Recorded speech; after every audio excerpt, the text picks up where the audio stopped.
North Carolina finished 2020 at 8-4, fourth in the ACC. But if you think about it, they were actually really close to being a playoff contender last year. You look at the two bad losses, Florida State and Virginia. They should have won those games. They were the better team. I would argue that all day long. If they don't slip up and lose those two games, they have the one loss to Notre Dame. And yes, North Carolina would have been in the conversation for the college football playoff. This is a team that I think I had in the top 10 preseason last year, so I was high on them. And I think they proved that they were a quality team. And the way they played A&M, I know they lost that game, but they were missing several guys, some big players, and they still competed and took A&M into the fourth quarter. So this was a good team last year. This is a really good team, better than their record, I think. But, you could kind of look at the other side of that and look at Boston College. That could have been a loss. You can look at also Wake Forest. That game could have been a loss. So I think it kind of evened out.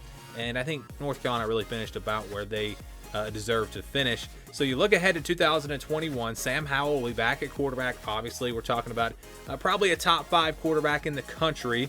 Jace Ruder transferred out, so you lose a little bit of depth there. They lose Michael Carter and Javonte Williams. This is a big-time loss at running back. They are really going to miss both of those guys. They do have Elijah Green and Josh Henderson to maybe be the future there at that running back spot. But they also landed a transfer from Tennessee, Ty Chandler, and that is huge. That is huge because I think he will be able to step in there right away and become their main guy at running back. So that's a big time pickup in the transfer portal. You look at the wide receiver position, they do lose Daz Newsome and De'Ami Brown. Big losses, but Bo Corrales will be back. He was a senior, going to come back for his extra year. Caffrey Brown had a pretty good year as a freshman. Also, Josh Downs, a freshman last year. So you see this next wave of talent coming for North Carolina. I think they're in a pretty good spot there. Also, Garrett Walston, a tight end who some thought would maybe leave. He decided to come back. So I think they're in pretty good shape. Yes, you lose your 3 or your 4 probably best playmakers on offense, but I think there's enough there to where they should be okay. Sam Howell, again, will be back, and you add in Ty Chandler. Offense should be in great shape. And we didn't even talk about the offensive line. Everyone's back on the offensive line. They had, I think, one guy transfer, was not a starter, not a big deal. So this offensive line should improve. They should get better in 2021. So I think offensively, will they be better than they were last year? It's hard to say because you are losing those playmakers. But I think they have a chance to be as good as they were.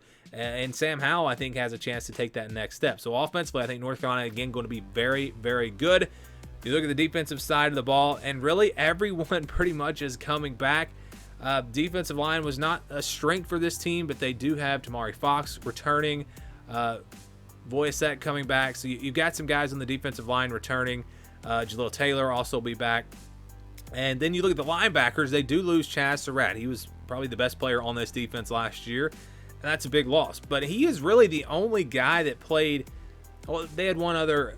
He was one of 2 players that really played significant minutes last year, a significant contributor that is gone off of this defense. Yes, he is gone. Also, Patrice Renee at cornerback, he will be gone. They will miss him. Most of their losses on defense, though, were guys that didn't even play last year. They opted out, like Bryce Watts, DJ Ford in the secondary. So as far as who we saw last year on this North Carolina defense, everyone's pretty much coming back. Tamon Fox at linebacker, what was a senior, could have left. He decided to come back. Same thing with Tyrone Hopper. So, again, you look at this defense and you look at how young they were last year. Again, we're talking only a handful of seniors even on this defense last year. And then you look at how they played to close out the year. Look at how much better they got. Look at how they played against Miami. Look at how they played against Texas A&M in the bowl game. And you look at all these young players on this team. Especially in the secondary, really young in the secondary. Tony Grimes, just a freshman last year. He has a chance to be a star. Storm Duck going to be back. Kyler McDaniel will be back, or McMichael, I should say. Kyler McMichael, DeAndre Hollins, Trey Morrison. I mean, this secondary was very young last year, and really the defense overall was pretty young. I would say the linebacker position, the one area where they did have a pretty good veteran presence.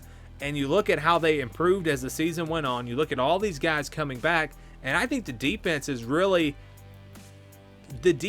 what is going to potentially give North Carolina their shot to do something special next year, because we know the offense is going to be there. It will be there. They will score points.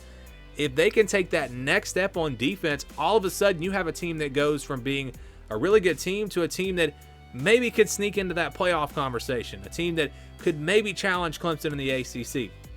Now, that's a question mark. I don't know if they're going to take that big of a leap, but I do think that they're better. I think the offense, again, is probably just as good as it was last year, at least very similar. And with the improved defense, I think North Carolina absolutely is a better team in 2021. I think this team has a chance to really make some noise in the ACC. Looking at it right now, this might be the second best team in that conference and probably the team that has the best chance of taking down Clemson. I would say that right now. So, again, when we're talking about 2021, North Carolina should be even better than they were in 2020. And I didn't even mention the recruiting class. They had the number 14 recruiting class in the country, according to the 24/7 Sports composite, including Keyshawn Silver, a 5-star defensive end, and a bunch of other guys that will contribute right away. So you add in a really good recruiting class with all of this young talent that's coming back, and Mack Brown's really got something going at North Carolina. Again, that's why I go back to it. This team, North Carolina, will be better in 2021.